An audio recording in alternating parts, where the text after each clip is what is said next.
I'm linking section 39 and 40 together because, as you can see here, they happen on back-to-back days, January 5th and January 6th for section 40, and they happen for the same person, James Coville. James Coville. As you can see up here, I put James Coville, crossed out Coville, the Baptist, crossed out Methodist minister. In earlier versions of the Doctrine and Covenants, they had his name spelled Covill, and had erroneously in the church's history record him as a Baptist minister, when it turns out that he has been a Methodist minister. I would note here, by the way, that says that he was a Methodist minister for about 40 years prior to this encounter with Joseph Smith. As you can see here, 40 years before section 39 comes, in 1791, James begins preaching on the Methodist circuit, which meant he was an itinerant preacher who would travel around from place to place and preach Methodism. And he does that for about 5 years, and then he's going to end up settling in Massachusetts. Well, 40 years later, he's going to come in contact with the church, apparently at the January 1831 conference in Fayette, New York.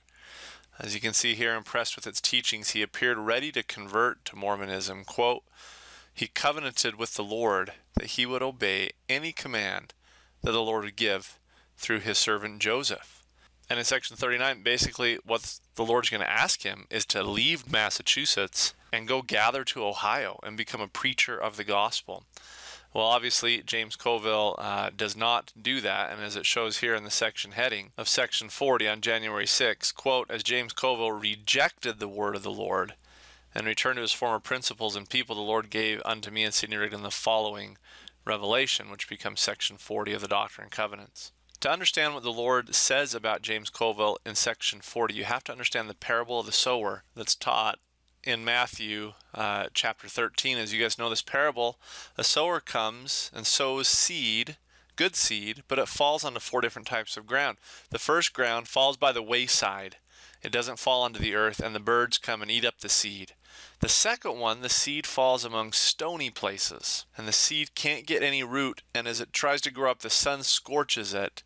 And the Lord in Matthew 13 verse 21 says that those in stony places represent those who have the fear of persecution from the world. They're afraid of what the world's going to think of them and the difficulties that might come. The seed that falls among the thorns, it's interesting, the Lord gives an interpretation in verse 22, and he says the thorns represents the cares of the world and the deceitfulness of riches.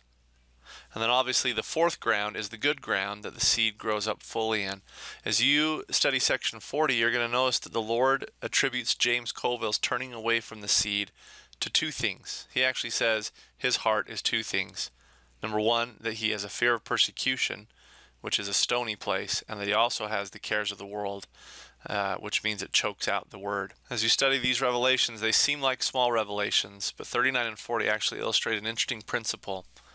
And that's the fact that one day, on January 5th, a man's heart can be right. And the next day, on January 6th, if we're not careful, our hearts can be wrong and our hearts can be off. And there are many other great principles embedded within these 2 important revelations to James Coville.